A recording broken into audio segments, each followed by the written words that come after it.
এবারে দর্শকদের পাঠানো প্রশ্নগুলো আমি আপনাকে করছি। ১ নম্বর প্রশ্ন যে তারাবির নামাজ এটা কি সুন্নত নাকি এটা ফরজ? এটা কি কেউ মিস করতে পারে?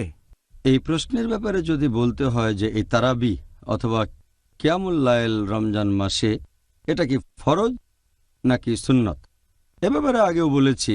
আমাদের নবী মুহাম্মদ সাল্লাল্লাহু আলাইহি ওয়াসাল্লাম বলেছেন, এটা আছে সহিহ বুখারীতে, খণ্ড নম্বর ৩, বুক অব তারাবি, হাদিস নাম্বার 2012।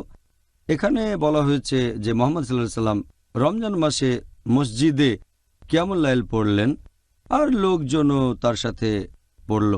পরের দিন খবর ছড়ালো, সেদিন নবী আসলেন আর পুরো মসজিদে ভরা লোক। তৃতীয় দিনে অনেক মানুষ, আর চতুর্থ দিনে যদিও মসজিদে অনেক লোক, নবী ইচ্ছে করেই সেদিন মসজিদে এলেন না কিয়ামুল লাইল আদায় করার জন্য।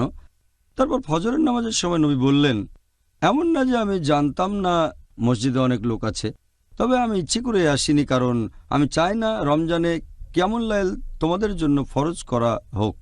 তাহলে এই হাদিস থেকে আমরা জানতে পারি যে এই নামাজ ফরজ না।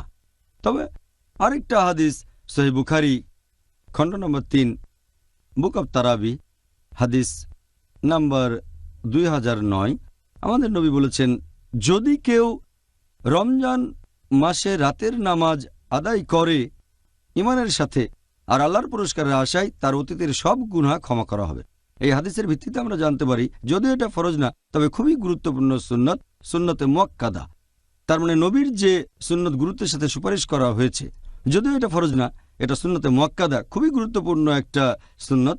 কোনো মুসলিমেরই এটা মিস করা উচিত না, যদি না আসলেই তেমন কোনো কারণ থাকে। যতদূর সম্ভব এটা আদায় করাই উচিত আল্লাহর কাছ থেকে পুরস্কারের আশায়, তাহলে আগের সব গুনাহ ক্ষমা করা হবে। জাযাকাল্লাহ খায়ের।